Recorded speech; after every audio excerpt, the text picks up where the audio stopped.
Hey guys, so I wanted to film a little bit of an update for you guys. Today is Saturday, so I just finished my first full week of working as a medical assistant, and I have to say that I absolutely love it. There are a few things that I am still a little bit nervous about, and mainly those things are injections. Um, like it's not that I'm nervous per se, it's just that that is where the majority of my uncomfortableness lies. So I want to say the very first day I was afraid to kind of do anything. Not necessarily afraid, but I was like really nervous and not super sure how to approach certain things. Like the problem with going to do your medical assistant training online is that I didn't really get a lot of experience like with hands-on stuff, and I feel like that kind of hurt me as far as like being as comfortable as other people with performing the clinical tasks. um because as you guys know, if you've been following my channel for a while, like I never really got an externship because when I did my training, it was during COVID, and like the local hospitals in Indiana where I was living were either only accepting like two students at a time, or they weren't accepting students at all. Um, so it was like a really limited availability to get any sort of externship. And so by the time that I moved from Indiana back to Michigan, I had never gotten the chance to actually do an externship experience.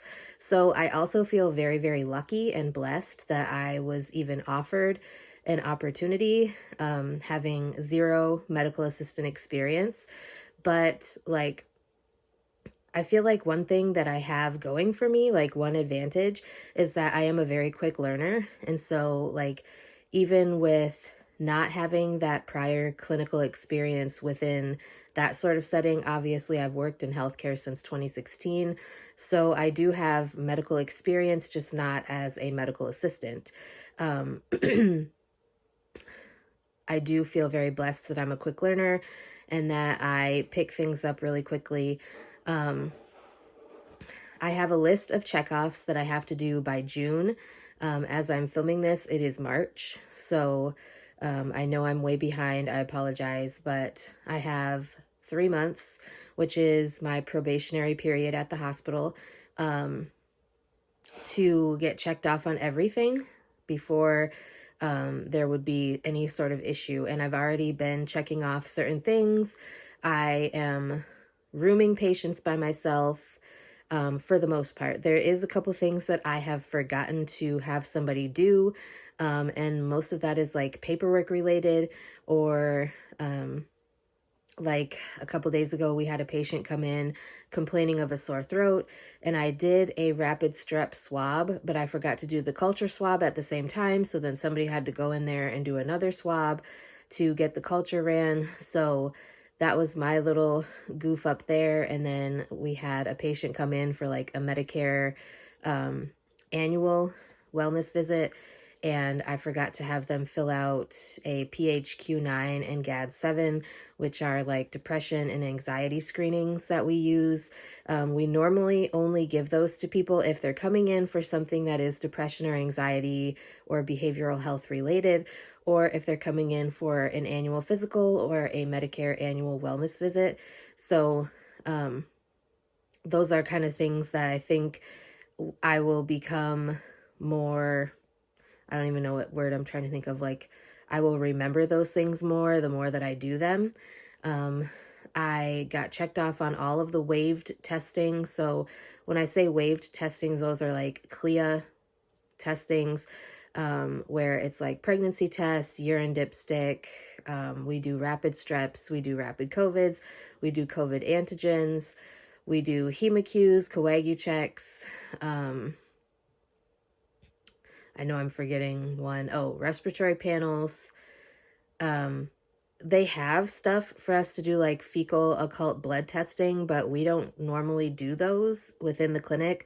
Like we normally send those to the lab, but we do have the stuff in the clinic so that if somebody did bring in one of those tests, we can just test it really quickly. And I know there's something I'm forgetting, but those are the types of tests that I mean when I say waived tests. So I've been checked off on all of those.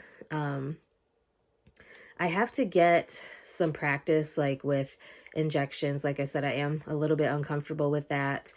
I feel confident enough to do like birth control injections, like a depot shot. I feel comfortable enough doing that. I do have to get checked off on like a RhoGAM injection, which, according to my preceptor, is one of the ones that she really doesn't like doing. And I did watch her do one. I also watched an ear irrigation because, like, I don't even remember learning about these in school, like when I was in my medical assistant training. So I definitely did not feel comfortable doing it on my own simply because, like, there's no way. Like I didn't even know what I needed to put together to do one. And now that I've seen it, like it's super simple, but I didn't even know like where to start because we never went over that in school. I'm sure we talked about it at some point, but I don't remember like learning the steps of it or like what you needed to do for one. Like putting together the tubing with the spray bottle.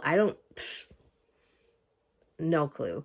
So I watched one of those yesterday, actually. And I think the biggest part for me is just going to be like getting used to how my provider wants things done because he can be a little bit difficult to work with sometimes, not gonna lie. He likes things a certain way. He likes things done in a very timely fashion. And like if somebody comes in with a sore throat, he automatically wants a rapid strep done. Normally we do that right away. We don't always do a COVID, like a rapid COVID right away in case, sometimes we will wait for him to say that he wants that. But if they are exhibiting other symptoms, sometimes we'll run it anyway. But I have had multiple patients test positive for COVID and for strep this week, so it's still out there. And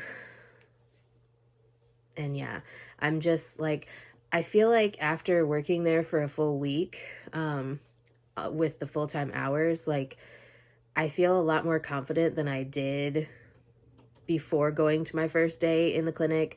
I think that it's just like trying to get into the habit of everything that I have to remember because there is a lot, and like the medication administration stuff like injections and things like that. I don't have a problem like giving pills. It's just like the injections, like drawing it up correctly and things like that. Like I don't want to make any medication errors. Seeing everything that happened with like RaDonda Vaught and hearing about other nurses that have administered medications or made some sort of medication error and then like losing their license and stuff. I don't ever want to be that person to make those errors. I know that mistakes happen, but I am way too paranoid for something like that to happen to me. And so I'm definitely very nervous about stuff like that. So I think that those will probably be the checkoffs that I want to get done with as quickly as possible. There's also one thing that I have never done that I have to be checked off on, and that is removing a catheter. And I'm very curious, like, what we would do if we didn't have any sort of catheter removals by the time that I need my checkoffs to be done, because I'm not sure what would happen then. Like, if nobody came in to get a catheter removal done, what would I do in that situation? So yeah, anyways, I have talked to other people I know that are medical assistants, and they say that that's a nurse's job. But I also want to reiterate that I work in a rural health clinic that is located within a critical access hospital. And so medical assistants are considered nurses at this hospital, simply because I don't know why, but we are considered nurses at this hospital. So we do have that as part of our job duties is everything that the nurses within the clinic can do, we can do, and we are expected to do. So anyways, I just wanted to give you that little update. And yeah, I will keep you guys updated with stuff. If you guys have any questions about working as a medical assistant, or questions about my job, or just questions in general, or topics you'd like me to discuss on my channel in the future, please be sure to let me know. I'd be glad to get something filmed for you. And with that being said, I will talk to you guys next time.